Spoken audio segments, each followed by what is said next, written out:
Lugares Comuns, com cientista PhD e podcaster Altair de Souza. Altair, é verdade que homens têm mais libido que as mulheres? E por que muitos ainda entendem que o sexo só acontece quando há penetração? Esse excesso de cobrança por performance influencia no prazer e na ejaculação? Vendo essa pergunta, me lembrei de um artigo de 2012 que verifica a associação entre a presença de testosterona e o desejo sexual em homens e mulheres. E esse artigo ele gera um resultado super interessante, que é o seguinte: pelo senso comum, assim, o hormônio mais ligado à libido, né, e à apresentação de desejo sexual, era a testosterona. Isso já é bem descrito. Mas o interessante é que, assim, desejo sexual é um comportamento que usa o sujeito como um todo, né, usa a pessoa como um todo. Não é tão automático quando você coloca a mão numa chapa quente e ela está quente e você tira a mão, né, não é um reflexo. O comportamento sexual, assim, o desejo sexual, ele não é um reflexo.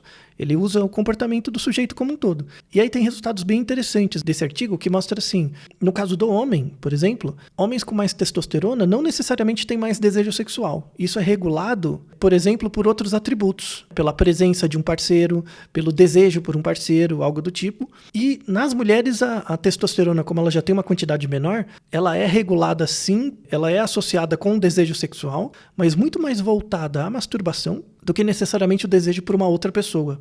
É bem interessante. Então, assim, no caso da mulher, o aumento da testosterona gera um aumento de um display sexual, mas inicialmente voltado para ela mesma. Se ela está num ambiente adequado com um parceiro, isso pode ser projetado no parceiro desde que o parceiro dê um start. No caso do homem, não tem necessariamente essa associação. Tem homens com alto nível de testosterona e mais desejo sexual e outros com um nível mais baixo, também mais desejo sexual, né? Então essa relação não é tão direta assim. É um dado bem interessante. Quando você pensa no sexo em si, na atividade sexual, ela tem uma grande variabilidade cultural. Então você tem assim a atividade reprodutiva, que o objetivo final é fecundação e reprodução, do ponto de vista biológico. Aí isso necessariamente depende da penetração e tal. E você tem o comportamento sexual, que é diferente, um pouquinho diferente do comportamento reprodutivo, né? Um está dentro do outro. O comportamento sexual é muito mais amplo e ele leva em conta aspectos culturais super importantes.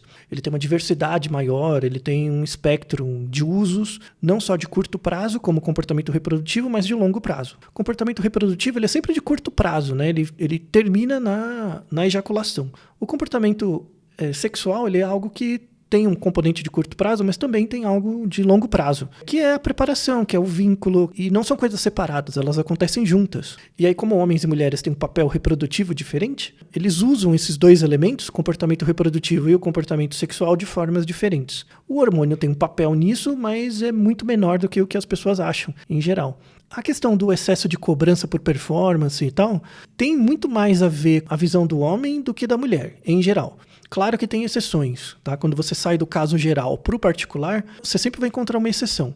Tá? Mas pensando nos artigos populacionais, com dados com muitas pessoas que refletem a média das pessoas, e não necessariamente exceções, o que a gente tem em média, a questão da performance, no caso do homem, diz respeito muito à ejaculação. É muito ligado a isso, no caso do homem. Ao desempenho, ao tempo de ereção, coisas do tipo. No caso da mulher, é muito mais ligado ao sentido que aquele ato tem para ela. Tem uma questão da performance, mas é bem menor e de forma mais difusa do que do homem. Do homem é mais estereotipado, né? A questão da performance no homem tem algo que ele espera que ele deva fazer. No caso da mulher é algo mais dissociado, mais difuso, depende muito da relação que está sendo construída ali.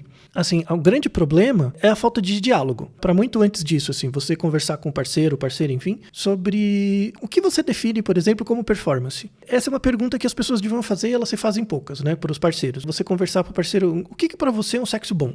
O que define isso? Quando você pensa em um parceiro de longo prazo, né? Que você planeja ficar, namorar com a pessoa, enfim. O que é uma boa transa para você? Né? O que você valoriza? Descobrir isso é algo muito bom, porque aí você consegue adequar a sua performance à expectativa do outro. O que acontece muitas vezes, que a gente vê nos artigos, é que a noção de performance para o homem é uma coisa e para a mulher é outra. E aí não casa. Eles usam a mesma palavra para coisas diferentes. Falta um pouco essa conversa. Eu até fecho essa resposta com uma fala do Wilhelm Reich. A primeira fase da teoria dele, né, eu acho muito interessante, eu sigo. E tem um livrinho que chama Casamento Indissolúvel ou Relação Sexual Duradoura. É um livro bem interessante dele, assim, da primeira fase dele, que ele comenta uma coisa que eu vou resumir aqui, que é bem legal, assim. Dentro de você tem 3 tipos de pessoa. Tem a pessoa da rua, que você é uma pessoa na rua. Quando você fecha a porta da sua casa pro lado de dentro, você é outra. E quando você fecha a porta do quarto, dentro do quarto, você é outra. E proporcionalmente tem cada vez menos pessoas que conhecem cada um desses níveis. Então quando você está na rua, muita gente te conhece. Quando você fecha a porta da casa, é poucas pessoas. Quando você fecha a porta do quarto, em geral é 1 ou 2. Muito pouca gente que já conheceu, né? Pensando na sua história de vida.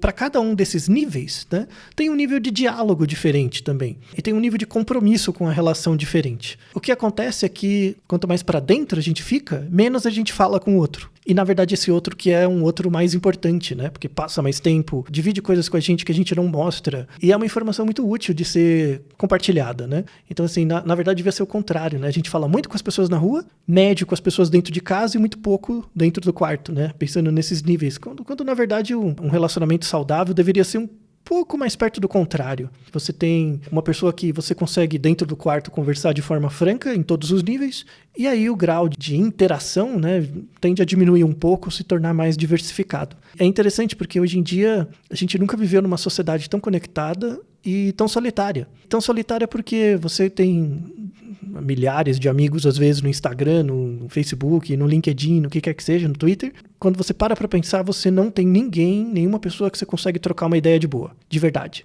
Acho que essa devia ser a busca que todo mundo deveria ter. Eu digo isso com algum pesar, né, mas também com alguma sorte. Eu pelo menos, encontrei uma pessoa que eu me sinto muito à vontade, minha esposa, né, de conversar sobre tudo, né. Eu me sinto muito honrado por isso e, ao mesmo tempo, eu percebo que isso é algo muito raro. Deveria ser a busca das pessoas. Então, quando a gente pensa em excesso de cobrança, na verdade é uma cobrança frente a um ente virtual que a gente não conhece. Porque a gente não sabe nem perguntar o que o outro espera. Então, é muito louco. Minha consideração sobre isso é assim, tipo, procure definir bem os conceitos das coisas. Tipo, definir o que... Quando você está com uma pessoa, né? Definir o que é sexo para você. O que é performance? Quando começa e quando termina? Só essas respostas, só ter esse pareamento já ajuda muito a resolução de conflitos e, sobretudo, a redução da angústia. Tá? Então é isso que eu desejo para vocês. Obrigado.